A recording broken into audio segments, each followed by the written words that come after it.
Started back in the Bible narrative in Genesis. One man, given the authority by God, sinned. He took up his own mantle with Eve and said, "We are God, and we will do our own way." And of course that led to hundreds and hundreds of years of devastation. And we see it today. Every day we hear of rapings, we hear of killings, we hear of people being run down, we hear of suicide bombings, we hear of domestic violence. We see people get locked up, incarcerated for any number of offences. All because of sin. I'm not here to talk about sin today. Sin is identified through the law. In Paul's book in Romans, God identifies sin. He identified it through the Ten Commandments. Do not kill, do not covet your neighbour's wife, do not steal, do not hate, love the Lord your God with all your heart, with all your mind, with all your soul.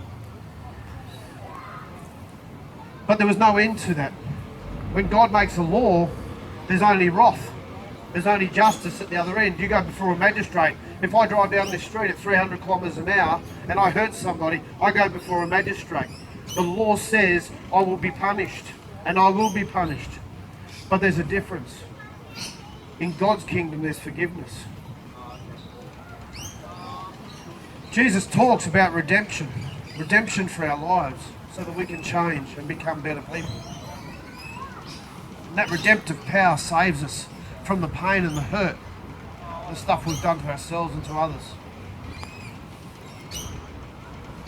So I want you to know today that there is no hope. There is hope.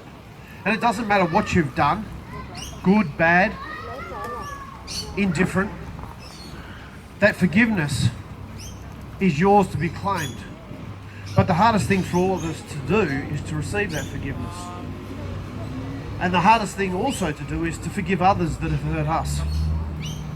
But the message of forgiveness is based in love, because God is love. And God didn't create all of us here as individuals to live in turmoil, chaos, hatred, anger, resentment. The Bible speaks well about the heart of man is being exceedingly wicked. It names those things that man does: selfishness, covetousness, hatred, idolatry, lovers of themselves, deceitful, thieves, haughty, proud. But that's not love.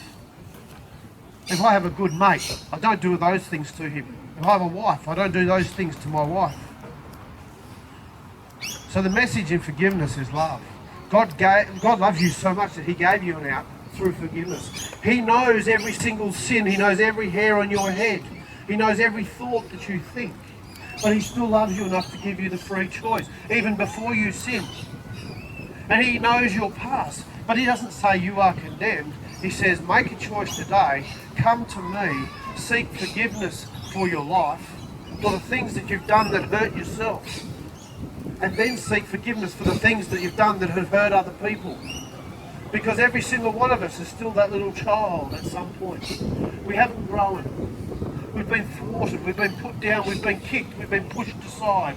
We've been told we're useless in one form or another, but not in God's kingdom. Receive forgiveness.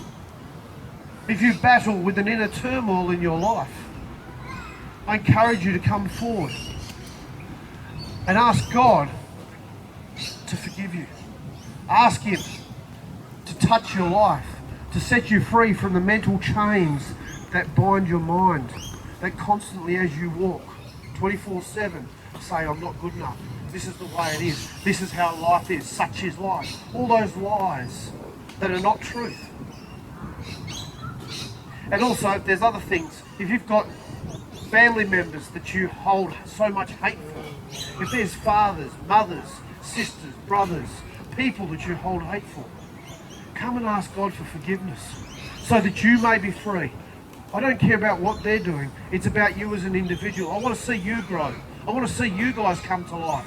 I want to see you resurrected. And so does God.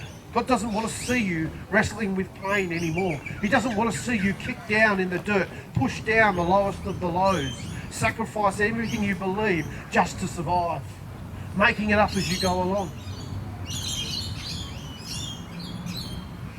So today, think about these words. It's not heavily theological or philosophical, it's life.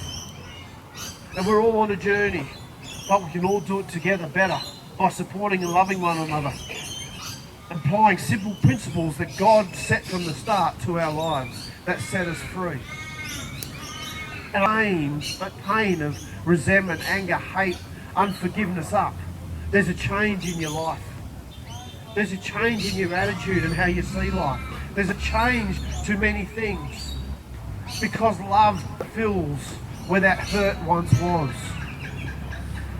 So, as you take your food, we're here for a couple of hours. Come forward for prayer. Whatever it is, we will pray with you. We will talk with you and we will share with you. So be encouraged.